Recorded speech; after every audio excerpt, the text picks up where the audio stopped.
everybody! Welcome to the Jayda InStitches show. It's September. That means it's time for the next installment in our 2017 calendar blanket. And this month we are going to make a bright, shiny apple square.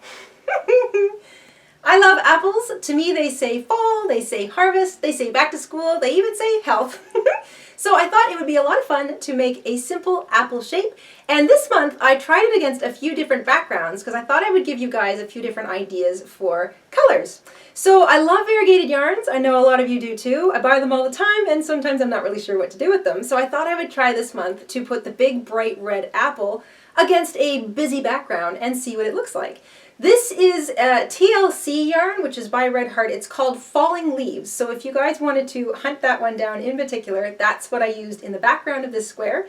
I thought it was kind of an appropriate title, so I gave it a try. This square definitely says harvest to me. It almost says Christmas with that colorway and that pretty little white border. So that is one thing you might want to consider for your apple square this September. I also did it with two other different colorways.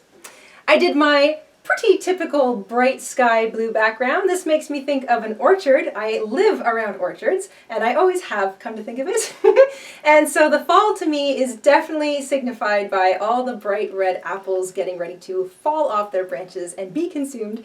And I love the idea of this apple sort of falling off the tree and falling through the sky. And so that is sort of what that color says to me. And I like the contrast too between that blue and the bright red. But since apples also kind of mean back to school, I thought I would do one that really says elementary school to me. I don't know whether it's because of the bright yellow background and the fact that red and yellow are two primary colors, but somehow this looks like something that I would have seen in my kindergarten classroom many, many, many years ago. But I love it. I have never done a square with a bright yellow background yet, and that shocking contrast is just gorgeous to me. So if you guys are thinking back to school for your September square versus sort of harvest or just the fall in general, you might want to try that one. But that's three completely different colored backgrounds for the September square, just to give you an idea of what you can do with it. And of course, not all apples are red either. You might want to make yours green or even yellow. Depending on where you live, apples come in different sizes, shapes, and colors. So go crazy with your apples. And that being said, let's grab our hooks, grab our yarn, we'll head on over to the craft table. I'm going to take my squares with me, and we will whip up the September square, which is a bright, shiny apple.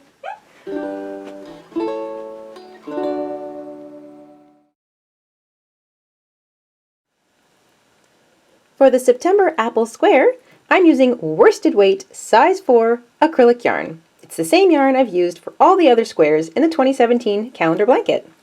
You need about 15 grams each of your apple color and your background color. For me today, that's red for the apple and yellow for the background.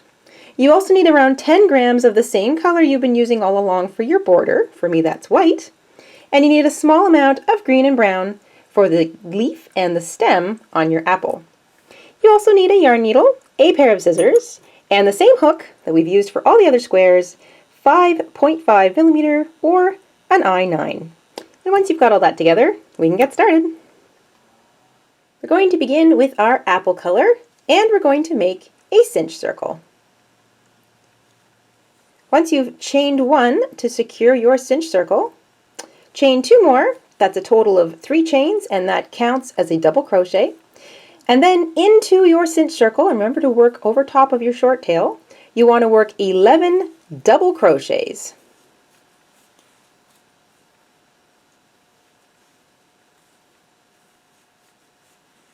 Once you've worked 11 double crochets into your circle, include that chain 3, you have 12 stitches. Grab your short tail, cinch it shut nice and tight. Find the top of your chain 3 and join with a slip stitch to that stitch. That is the end of row 1. Row 2, we begin with a chain 3, and this will not count as a stitch. We're going to use that little skip trick towards the end of this row. If you've done the other blocks with me, you'll know what that is. But we are going to double crochet into the same place that we just chained out of. So that would still be the top of that chain 3 from the previous row. And we're going to work 2 double crochet into every single stitch all the way around. And after you have 24 stitches counted, I'll catch back up with you.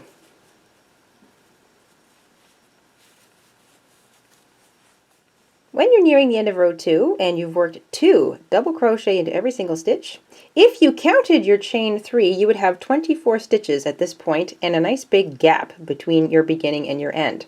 This is what we call the false stitch. It's the little slip stitch that you made to join the previous row that your chain 3 comes out of.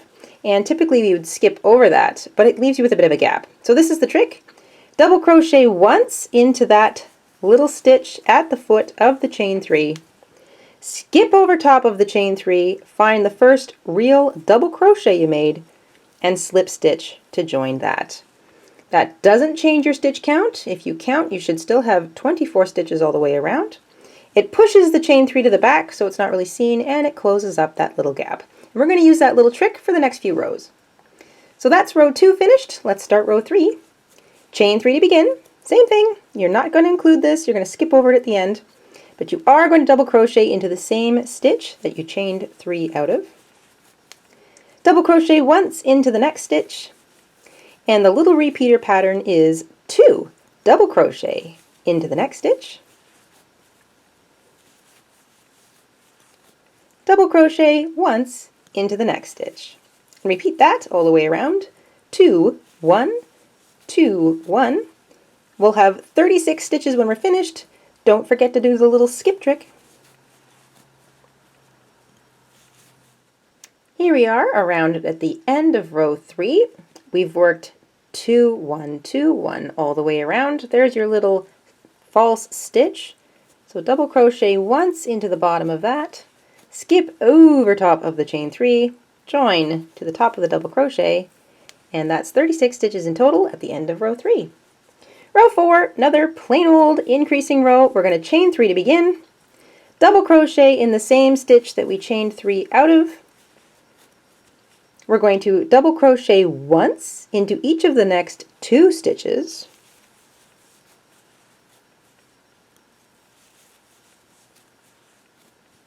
And here's the repeating pattern. 2 double crochet into the next stitch.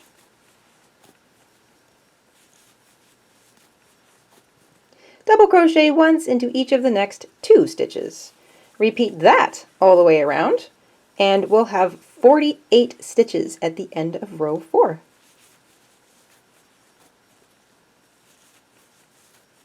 When we're finishing row 4, don't forget to do your little double crochet into the false stitch, or that stitch at the bottom of the chain 3, skip over the chain 3, and join with a slip stitch to the first real double crochet. You'll have 48 stitches in total in row 4, and now in row 5 we're going to change things up just a little bit. So apples have a tendency to have a little indent at the bottom and a little indent at the top. And the top indent is where we're going to put our stem and our leaf, but we want to make that just a little gentle indent just to give it a bit more of an apple-y shape. So this is what we're going to do. We've slip stitched from the last row to join, and this is going to count as a stitch in this row as well. We're going to slip stitch into the next stitch, and then right away we're going to work 2 double crochet into the next stitch,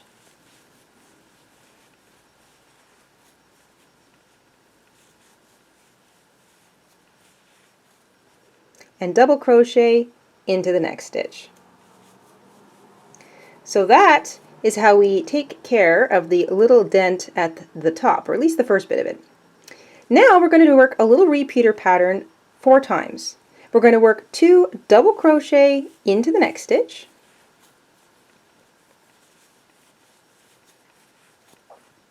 and a double crochet into each of the next 3 stitches.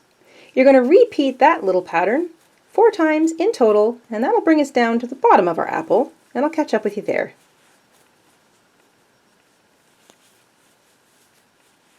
Once you've repeated that 2 double crochet into the next stitch, double crochet into the next 3, 4 times in total, that's going to bring us almost down to the very bottom of our apple. So here's how we work across the bottom. We're going to work 2 double crochet into the next stitch,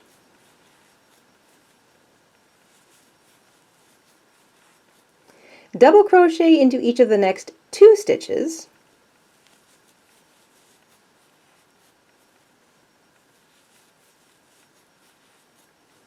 slip stitch across the next 2 stitches and try to keep them a little on the loose side because you don't want to make them too tight. You do need to use these stitches next row.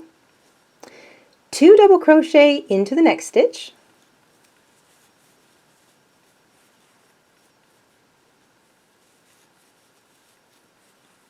And double crochet into each of the next 2 stitches. And that's worked across the bottom of our apple. Now we're going to zip up the other side and we're just going to do that regular repeating pattern all the way almost to the end. So 2 double crochet into the next stitch and double crochet into each of the next 3 stitches. Repeat that and I'll catch up with you at the top.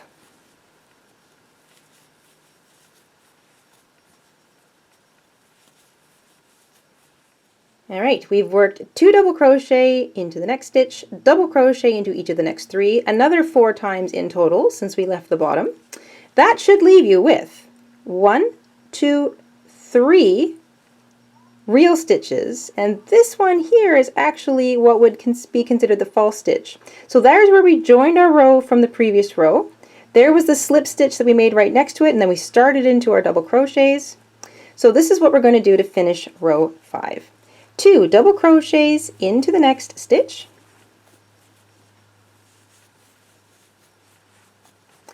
double crochet into each of the next 2 stitches, and remember I said back at the beginning that that slip stitch to join row 4 also counted as a stitch for this row.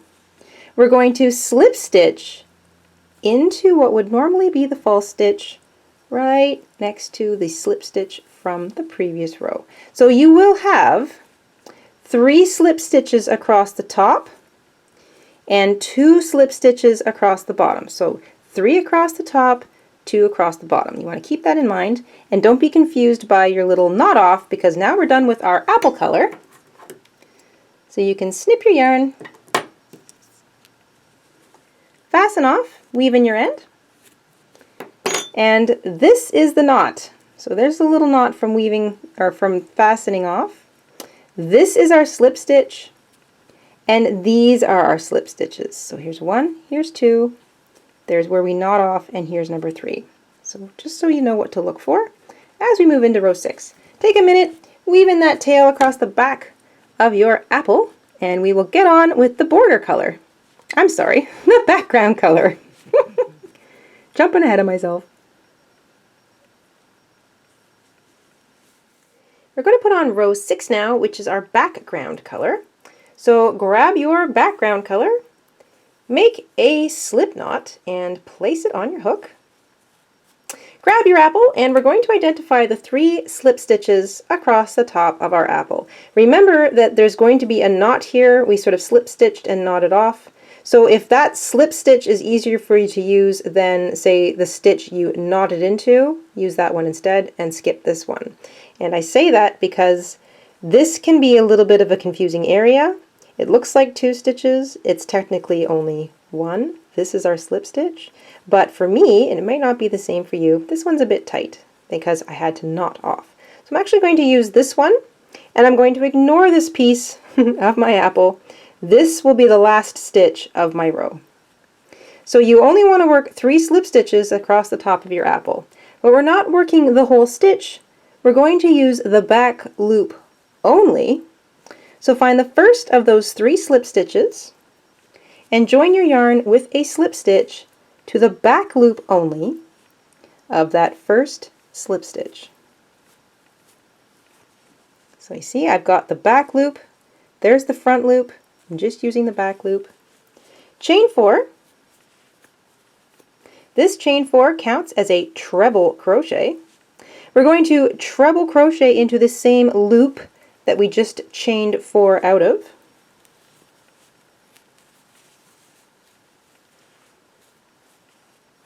And we're going to treble crochet into each of the next 2 back loops of these 2 slip stitches. So 1 treble crochet in the back loop of each of those next 2 slip stitches.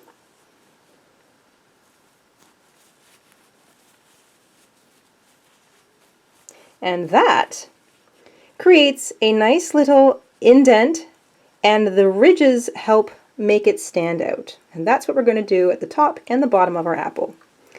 The rest of our apple's pretty standard. We're going to double crochet, so switch back to double crochet into each of the next 2 stitches, just a regular double crochet. And now we're going to work a little repeater pattern down the first half of our apple. 2 double crochets into the next stitch,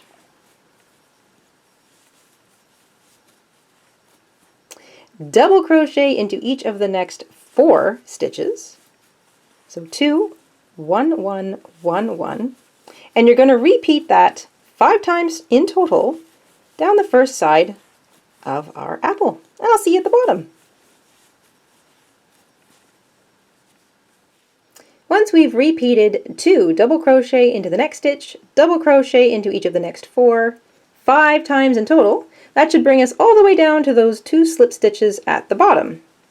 We're going to switch back to treble crochet, and we're going to use only the back loop of those 2 slip stitches. So you're going to work 2 treble crochets into the back loop of that first slip stitch. Here we are at the bottom of our apple. And 1 treble crochet into the back loop of that second and last slip stitch down here at the bottom of our apple. And that leaves the 2 front loops out and allows them to create that little indent. And now we're going to switch back to double crochet into each of the next 3 stitches,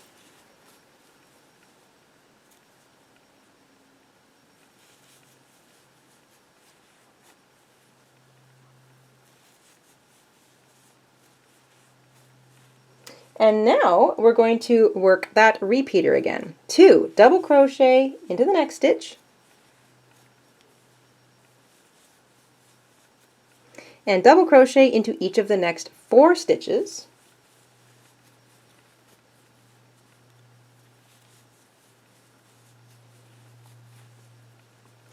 and that is going to take you repeating all the way back up to the top of your apple, and I'll see you there. Once you've repeated that same thing, double crochet, 2 double crochet into the first stitch, double crochet into each of the next 4, an additional 5 times from the bottom all the way up, that should put you right back at the top.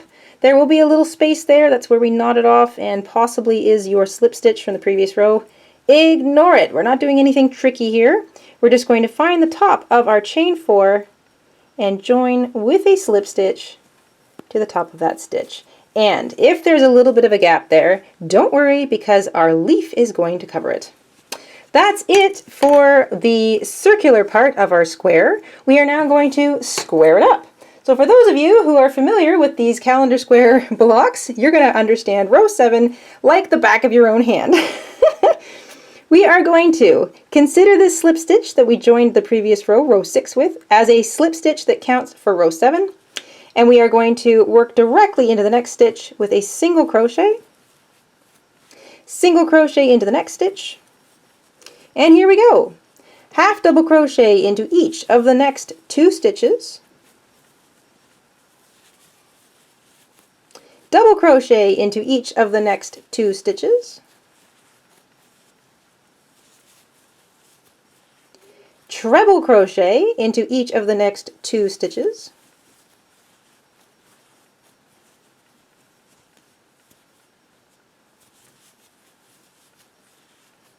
chain 2, and we go in reverse. Treble crochet into each of the next 2 stitches,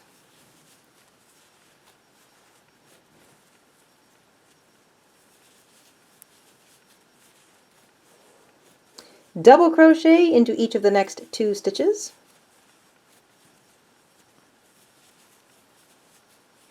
half double crochet into each of the next 2 stitches, single crochet into each of the next 2 stitches, and then we slip stitch twice. Nice and loose. There's 1 and 2. Now we start the whole thing over again. 2 singles, 2 halves, 2 doubles, 2 trebles, chain 2, 2 trebles, 2 doubles, 2 halves, 2 singles, slip, slip. And you're going to repeat that all the way around. You're going to have 4 chain 2 spaces at the end of this row and 72 regular old stitches. And I'll see you back at the beginning. As you're coming across your last corner and you've chained 2, gone treble, treble, double, double, half, half, single, single, you're going to end your row with a slip stitch in the last stitch, and that will be right up against the slip stitch, this one here, that began this row and ended the last row. That's it. That's row 7, and it puts our little apple on a jaunty little angle. You can grab your corners and sort of pull them out. You should see that square starting to happen. Rows 8 and 9 are the same thing, nice and simple. We're going to chain 3 to begin. This counts as a double crochet, and you are going to double crochet into the top of every single stitch all the way around. And when you get to a chain 2 space, I'll show you what to do.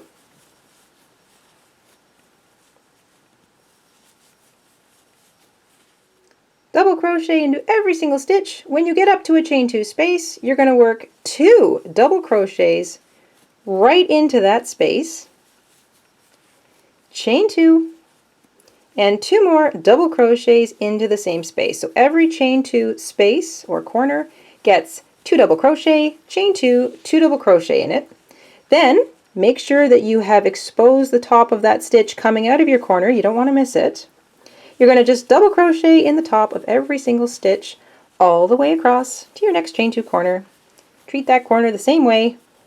2 double crochet, chain 2, 2 double crochet, all the way around, and I'll catch up with you at the end of row 8. At the end of row 8, you will have 88 double crochets and 4 chain 2 corners. Skip your false stitch, find the top of that chain 3, and join with a slip stitch. So the chain 3 does count as a double crochet in row 8 and also in row 9. Row 9 is exactly the same. You are going to chain 3, that counts as a double crochet. You're going to double crochet into every single stitch all the way around and treat the corners the same way. 2 double crochet, chain 2, 2 double crochet. And you'll have 104 stitches at the end of row 9 and 4 chain 2 corners. And I'll see you there. At the end of row 9, make sure you skip over that false stitch, find the top of your chain 3, and join to it with a slip stitch. You'll have 104 double crochets, including your chain 3, and 4 chain 2 spaces. That's it for the background color. You can snip your yarn, fasten off, grab your yarn needle, and weave that tail in across the back of your square. We are now moving on to our border row, so you can grab your border color, take a minute to pull out your corners, use the heat of your hand to flatten down your square so you can appreciate your square work. Grab your border color, for me that is white, make a slip knot, place it on your hook. Grab your square, you can start with any chain 2 corner you like. Join your yarn with a slip stitch in that corner space. Chain 3 to begin. This chain 3 counts as a double crochet. Work 2 more double crochet into that space. 3 double crochets together equals 1 shell. We're still in the corner, we're going to chain 2 and work 1 more shell into that same corner space, or 3 double crochets. So that's every chain 2 space gets 3 double crochets, chain 2, 3 double crochets, or if you're familiar with the granny shell pattern, shell, chain 2, shell. Chain 1 heading out of the corner, skip 3 stitches, find the 4th, and work a shell into it, or 3 double crochets.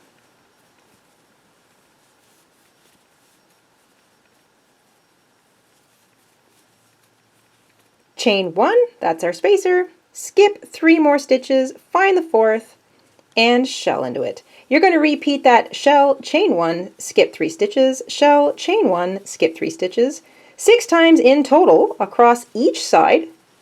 That will always leave you, when you get to the end, with 2 stitches left to skip before you get to your chain 2 space. Don't worry about those last 2 chains or 2 stitches being only 2 and not 3. It doesn't throw it off. Every side is going to have 6 single shells separated by a chain 1 space on it, and every corner will have shell, chain 2, shell, chain 1 in it. And I'll see you back around at the beginning.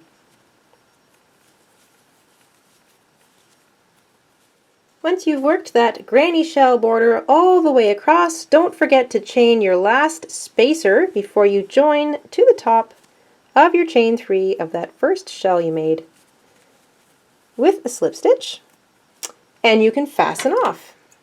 That's it for the square build.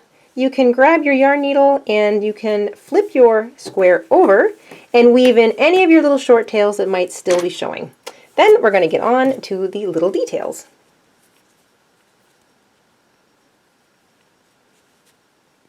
Now it's time to make the little stem and the leaf. So we're going to begin with the stem. So grab your brown yarn and your hook. Make yourself a slip knot. We're going to chain 7.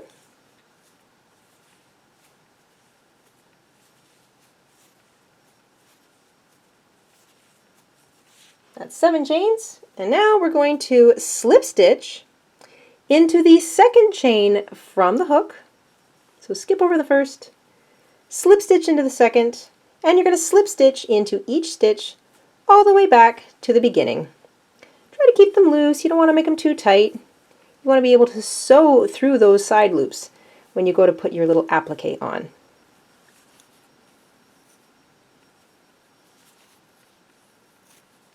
Once you're back to the beginning, leave yourself a long tail, 10 inches, somewhere around there. Should be enough for sewing. Fasten off. Grab your yarn needle, and across the back of your little stem, you want to pick up some of the loops with your yarn needle. So just like that. And take your little short tail and just pull it through them. There we go. I'll move it in. And there's your stem. Now we're going to do the leaf. For our little leaf, grab your green yarn. We're going to make a slip knot. Chain 5.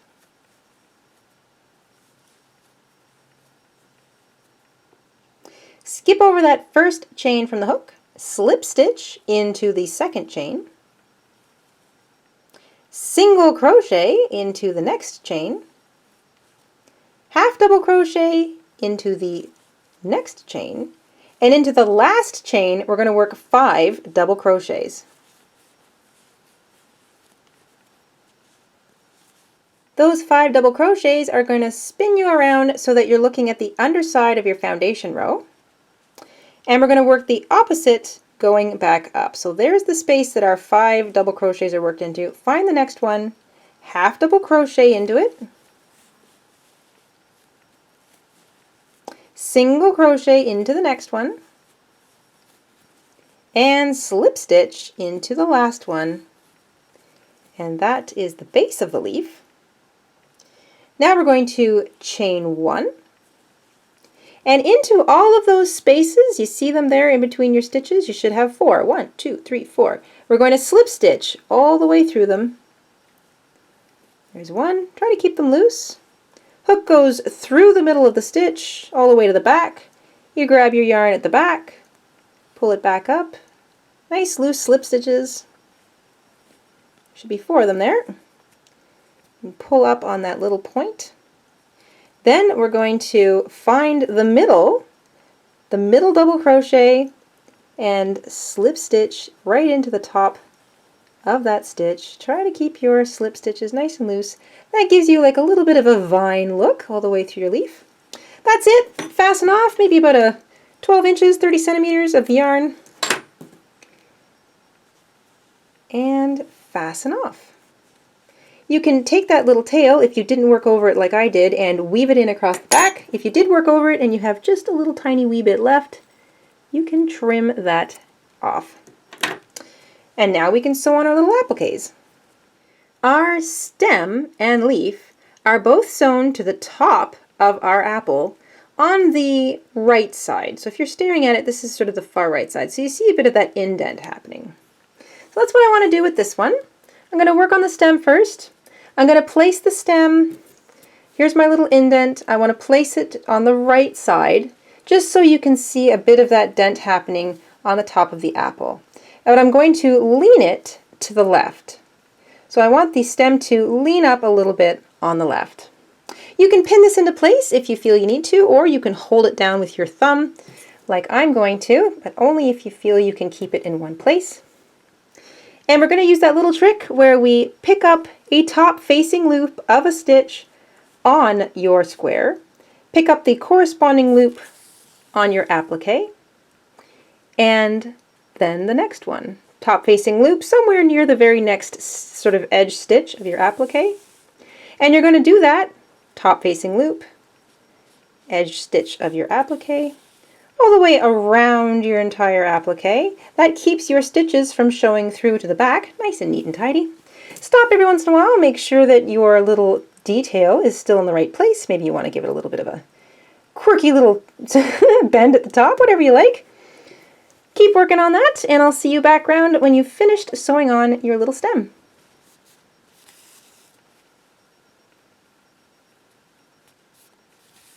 Once you've sewn all the way around your little applique, you can make yourself a tiny little knot at the side of your little detail.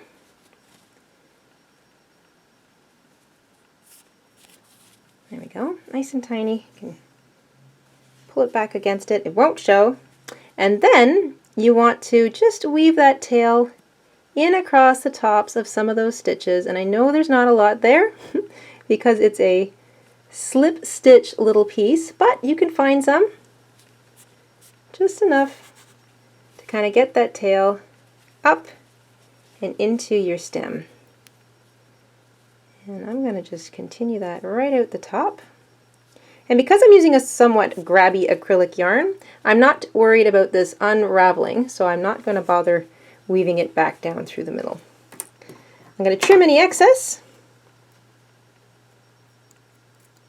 There we go. And there's my stem. Now you can take your leaf. You want to make sure that your pretty little chained bit is on the top. Place it so that the bottom of it connects with your stem bottom. So right there, right at the top of that apple piece. And then you can thread up the tail and do exactly the same thing you did for the stem. Sew all the way around your entire applique, just grabbing the top facing loops so that nothing shows through to the back. Knot it at the side, and you can weave in your ends through some of those stitches, a little easier to see. And once you've sewn down your little applique, put in a little tiny knot and then woven your tail in back and forth, maybe once or twice across the top of those stitches. Nothing shows through to the back. You are finished your September apple square. You can just pull out the corners, use the heat of your hand to stretch it out a little bit. Remember, we don't need to block these until we've got them all assembled in our calendar blanket. And there you go, the September apple square. An apple kind of means harvest, maybe it means the fall, maybe it just means back to school, but it's a bright, happy symbol. And that is September. And that is it for this week on the Jayda InStitches show. A special thank you to everyone who has popped into our Etsy shop recently and done a little bit of shopping. And if you do want to help support the show, and we really appreciate it when you do, you can pick up a written copy of today's pattern, or even this one that I'm wearing today, in our Etsy shop. We'll put the link in the description box down below. And we will see you very soon on the Jayda InStitches show. Until next time, stay safe, stay crafty, and have an awesome week. Bye, everybody.